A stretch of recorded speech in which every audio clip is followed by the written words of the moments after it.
So, you got a Honda, you got a manual transmission. Does your clutch feel like you're shifting a spoon in lumpy oatmeal? Or like me, even worse, you gotta pump the thing 5 times before you can even get it into first gear?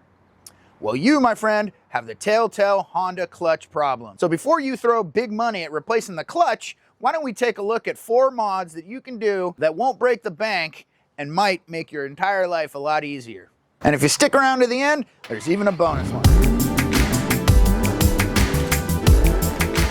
Also, we're gonna rate these modifications and upgrades into 4 different categories. Those categories are gonna be cost, ease of installation, whether or not it actually makes any driving difference, and of course the cool factor. Let's do it. So today I'm working on a Honda Element, but if you have any Honda from the mid-2000s, you're gonna find that it's likely a K-Series 4-cylinder.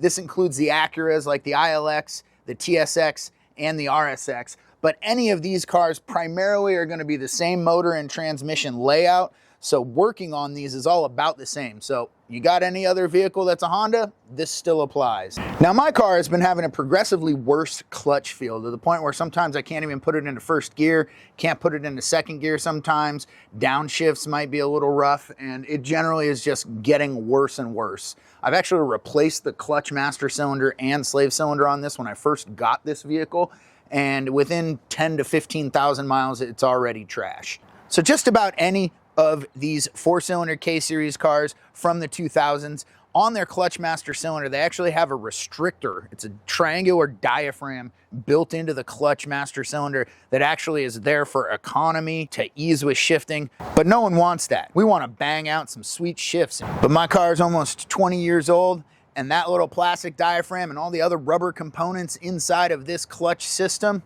they gotta go. Also, after doing my research, most people would agree that any of these that you would find from a fast food auto store, Craig and O'Reilly's, Napa, whatever, they all suck. It doesn't matter. So now you're gonna have to find a different way to replace this. So you're gonna need to look to the aftermarket tuner guys to be able to find some quality parts for these. There's a ton of them out there, more about that later. Right now, let's get started. We're gonna go ahead and we're gonna pull the battery tray and possibly the air box so that we can get to the clutch master cylinder system, as well as all the other parts that we need to upgrade in here. Let's get at it. Now, this is actually an upgraded battery. It's one of the easiest mods you can do is to get a 24F group series battery. Pull the plastic tray out of the bottom, bend your plates, and then buy this piece right here, which is just basically the battery tie down strap, and everything's golden. The only modification you need to do is to bend these tabs out of the way so that the battery will fit, and you're good to go. It's like it was meant to be in there. All right, so back here, this is the reservoir for your clutch master cylinder, the hose, and then right here on the firewall is where you will find your actual pedal mechanism. You do need to go inside of the car and actually disconnect it from the pedal, and then this thing should just fall out. There is a hardline hose that runs down here, clips onto the wall in a few places. All of that's gonna get replaced. This is my little clutch diaphragm. And you can see that dark spot on the very bottom of it. That's where it's been leaking. Yeah, no fluid. So the best way to get the clutch out of the firewall is to have your teenager do it, because you have to like lay down on the ground and it sucks. Back the camera off. Yeah, so it's got a tab up at the top holding it in place. So it's just plastic. It should just kind of pop out. Now, that's it. That's the entire clutch system, the hydraulic master cylinder and slave cylinder. So I don't know if you guys saw that, but there's this little 10 mil bolt holding this piece of plate on to hold the hard line in. All right, we've preloaded as much fluid as we could into this system. We've got it on our bike stand here so that we can bleed it. We're gonna get the slave cylinder installed so that the little piston on the slave cylinder is back where it needs to go and is not going to eject itself out of this system when we start bleeding it. Easier to get the front one in. Yes. There you go, folks. Get the front bolt in, the one closest to the little ball pin pusher. Make your life easier.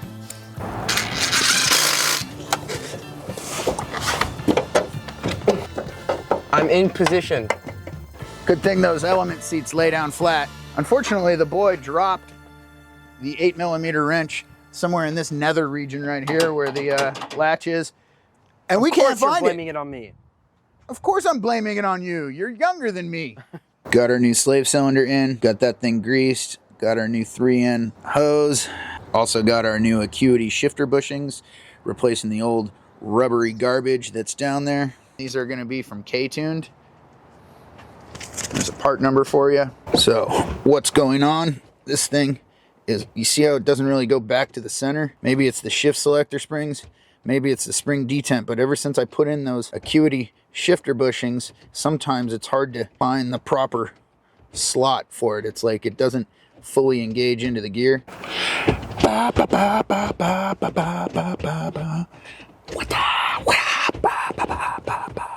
The spring detents are the ones that make it go into gear like that, pretty loose. All right, got to pull this motor mount. Looks like might be a couple of 17s or 19s. They said it was gonna be easy. Do you have stock detent springs? Do they feel soft and mushy like your grandma's suspension on her Buick? You gotta upgrade them. So there's the new one. Here's the old one.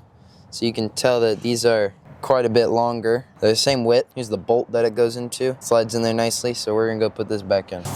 What's the torque spec on these? That's a great question. 3 a good Douglas. 1, 2, 3, 4.5. It's like upgrading from a loose joystick to a precision rifle. Your shifts will feel so much more perfect and direct, and you'll wonder why Honda didn't do this from the factory. Because they're not meant to drive fast or be performance It's at all. an Econo box. Yeah, Econo box. That gets 18 mpg. I mean, 21 if you drive it like a normal person or a senior citizen. Like your grandma in her Buick? Yes, grandma in her Buick. That's gonna be like our motto. Does your suspension feel mushy like your grandma's Buick? You'll see here behind the motor mount that you need a ratcheting wrench. Makes your life a lot easier. You can't fit a socket in here. Honda thought it was a great idea for these things to be made with soft rubber bushings in your shift cables, which over time turn into floppy, useless blobs. So by swapping to these Acuity metal shifter bushings, we get less slop in my shifter, I get more precise engagement and a direct mechanical feel, like you're shifting a race car, you know, not a soggy baguette or your mom's Buick. So our gate to get outside is being blocked. I guess he has to move the drift trike.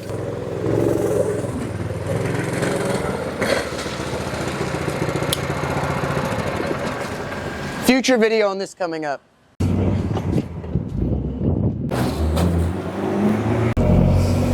All right, so we have now replaced the clutch master and slave cylinder with the new ones from K-Tuned that are upgraded.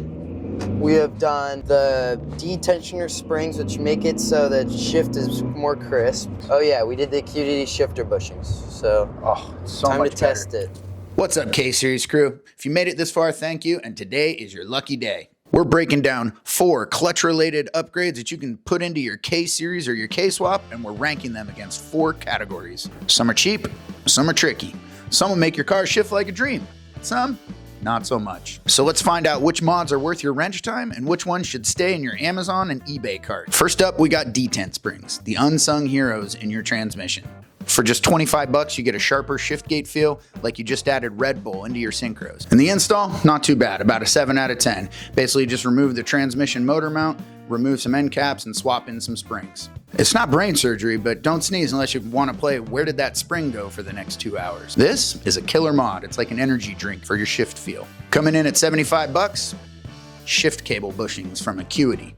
This is the I Swear It Feels Different mod. They replaced those soft rubber bushings at the end of your shift cables with solid metal ones to reduce flex. So did it transform the driving experience? Kinda. It's like adding hot sauce to a bland pasta. Technically it's better, but you're still kind of disappointed. So, not a game changer, but you know, hey, at least you did it, and now you can flex like you're a true Honda boy. Next up, we got gear selector springs. These babies are about 30 bucks. You can find some from Hybrid Racing, and they stiffen up the side-to-side motion of your gear shifter. Think of it like leg day for your gear lever. Yeah, unfortunately for this one, the install's a solid like 4 out of 10 because you have to open up the top of the transmission. You're gonna need to remake a gasket with some Ultra Black or some Permatex.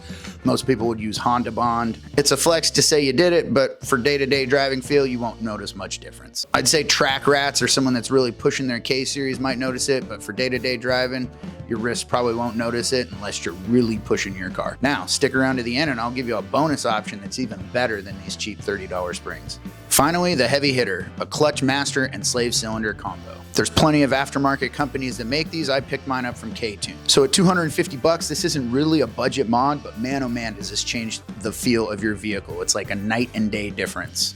Getting rid of the stock Honda master cylinder that has the shift diaphragm in it that slows everything down, huge difference.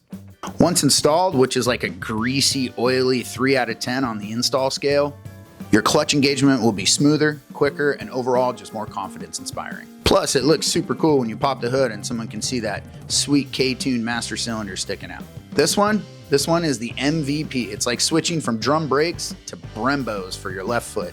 So are these clutch mods worth it for your K-Series beast? If you can afford the budget, go all in. But if you're balling on a budget, start with the detent springs for 30 bucks. You'll thank me later. Catch that sweet VTEC, yo.